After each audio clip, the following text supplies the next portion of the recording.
Moving on to NFL, I feel like we should clap it up for the Detroit Lions. Oh, they got their first win. Sweet Congrats, success. guys. That was fucking. By the way, that I was had a fucking parlay. awesome. Parlay for what? Talk about it. I had a parlay. I don't even remember it because I blacked out in rage. Jeez. You don't remember the parlay? Come I had a on money now. line. Who'd they play? The Vikings. Yeah. Vikings. It was Vikings and I don't even remember They the other scored bet, last dude. second on the Vikings to win the game. Yeah, I just took the money line and I was so pissed off because the other bet already hit. I don't even remember. It was, Nick, I it don't was a even want to hear blackout it. rage, I don't even dude. want to hear it. That was my lock of the week. Yeah, I talk don't even wanna about hear it. You had a You don't big even L on know. that, Jarrid. Dude, first of all, it was pretty cool to see how excited Jarrid Goff was to win his first game without Sean McVay. So, good Wait, job. before you keep going, his girlfriend. Sheesh. Did you guys see that reaction video? No. No. Let me tell you. Sheesh. Go check it out. Go check it out. So, all right, continue. All right. Let me go to the bathroom and watch that video first. No, I'm just kidding. So I had them in a teaser with the Colts, which wasn't a sweat at all. They absolutely eviscerated the Texans. No surprise there. Jonathan Taylor continues to pummel people on the ground. But had Vikings minus 1.5. They were down. Nick, I watched the whole game very closely. They are down 3 scores at the half. They come back. They only allow 3 points until the last drive of the fourth quarter. They take the lead with 1 minute and 54 seconds left. And for some reason, the Lions have no timeouts, and then they decide to play like 10, 15 yards off the receiver every single play when the Lions had to start with the ball in the 20 or the 25 now, that the new rule with the touchback. And there were 3 plays where they let him stay in bounds, and then they get all the way up to the end zone, they spike the ball, and the dude gives him cushion in the end zone. Like, what are you doing? Your back should not be past the goal line. You're mad. You don't even remember. Dude, that was heartbreaking for me because just a roller coaster of emotions. One, if you bet Vikings in play, I kind of put some out on Twitter. It was pretty cool. If you took the points, you're a smart person.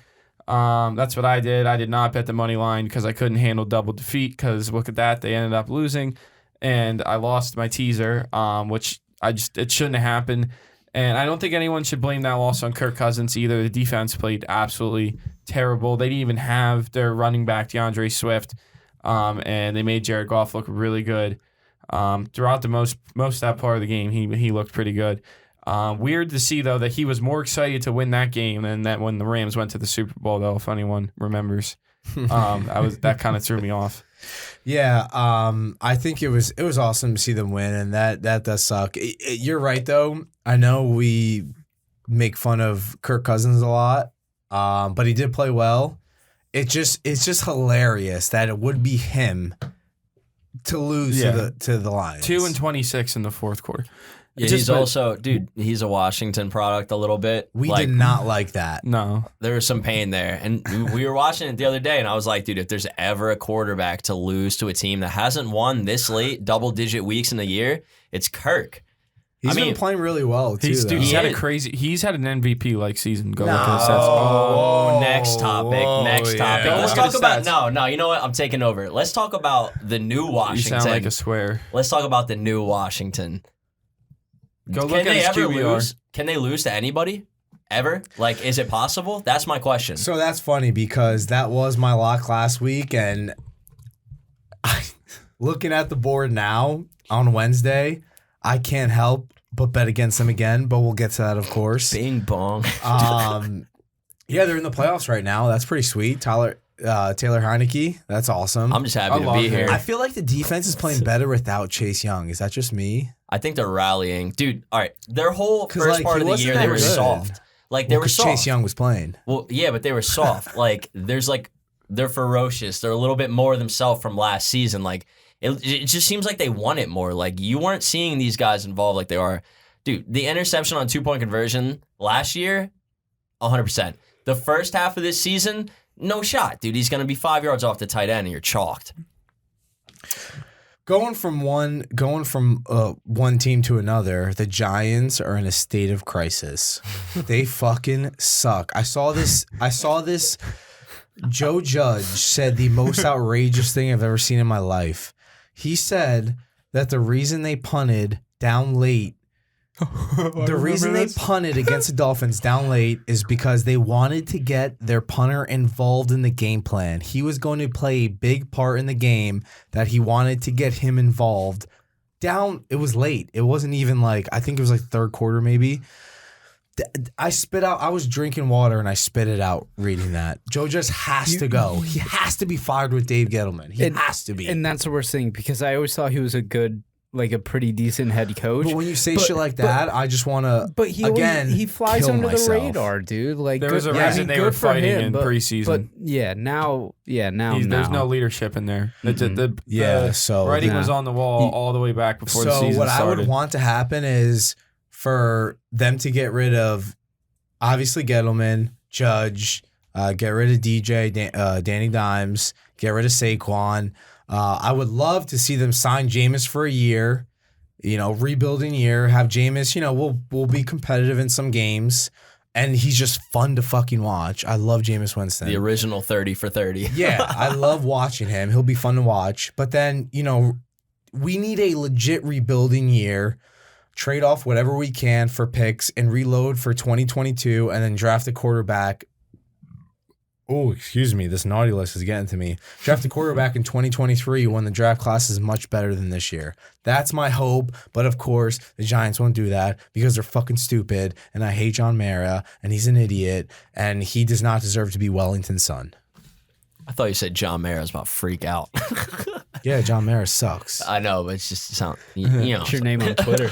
A really funny thing that happened this weekend. The Steelers, big win, right? That kind of sucks. The Ravens are deflating at the wrong time. It's too many injuries, though. There's no way they were going to sustain the record. And, dude, let's be honest. It's been smoke and mirrors all year. I just love how right before the game, Big Ben, it just so happened to come out. It leaked that he might not be with the Steelers next year. He sucks. It was just funny that just so happened to come out right before the game. And then what I love most about the Steelers is they're just like, even though they're, even if they make the playoffs, they're going to lose, whatever. But what I love about the Steelers is they're just so fucking fun to watch. So Mike Tomlin, after the game, he said, because they are so far into analytics, John Harbaugh loves analytics so much they become predictable, right? At the end of the game, when they went for two, Mike Tomlin, because the Ravens are so predictable now, Mike Tomlin had to call a timeout because they sent their field goal block unit out.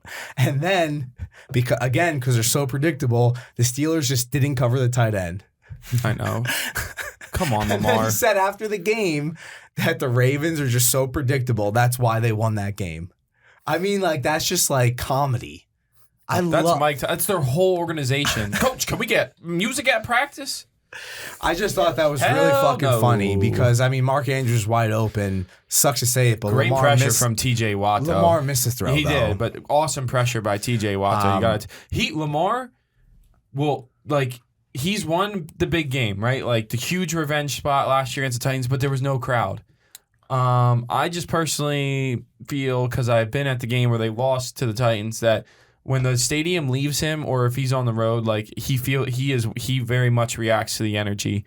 And I think that just you got to execute, man. Winning one big game isn't enough. That was a game we really needed because the Browns are well rested off to bye, preparing for 2 weeks now for us, and we just played them, the Steelers, and now them. And you can't tell me that it was, they were getting ready for the Browns. The Ravens' offense has just been terrible the last few weeks, and it's sweaty season. Yeah, real quick, I know me and Eli had the same thought.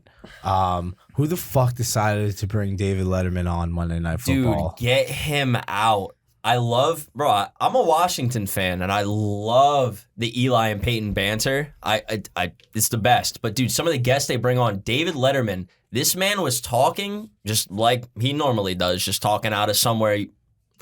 And then he saw a punt, and he just looks at the screen and goes, oh, yeah, they're going to bring that back. They're going to bring that back. And then he just starts talking It's just unbelievable. Yeah, it was. I like, who the fuck decided that to put him on there? That was awful. I turned it off because I was just like, what the fuck? Are you guys going getting on? over the guests? I'm getting over them. I'd rather just see Eli and Peyton discuss with one another. Yeah, they just have a much better dynamic. I mean, realistically, like, you start David Letterman on this lineup, and it's like you should have started someone on your fantasy team. And I just I see some of these games, and I'm looking through our week, and it really I'm sorry for the pause before. Like, I swear to God, my brain just broke. It took a screenshot and had to lock that moment in to make sure I never reach it again.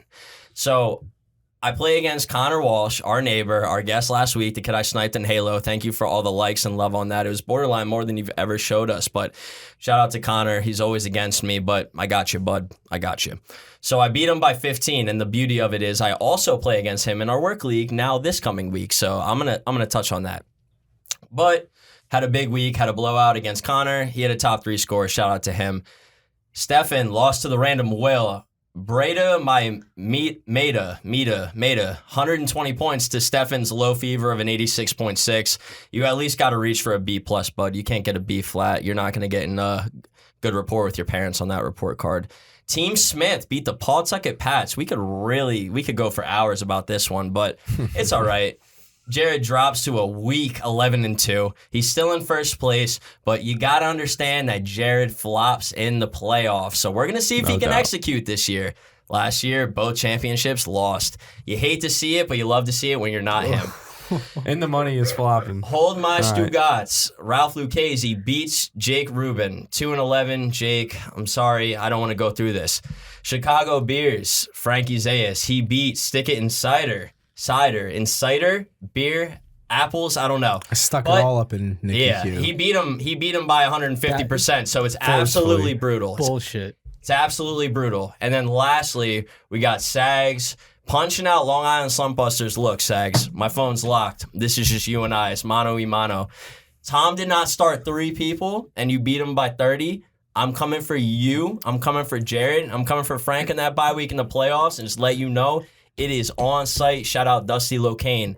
Rolling and controlling, baby. We're going to get this win. Eli, can I tell you something?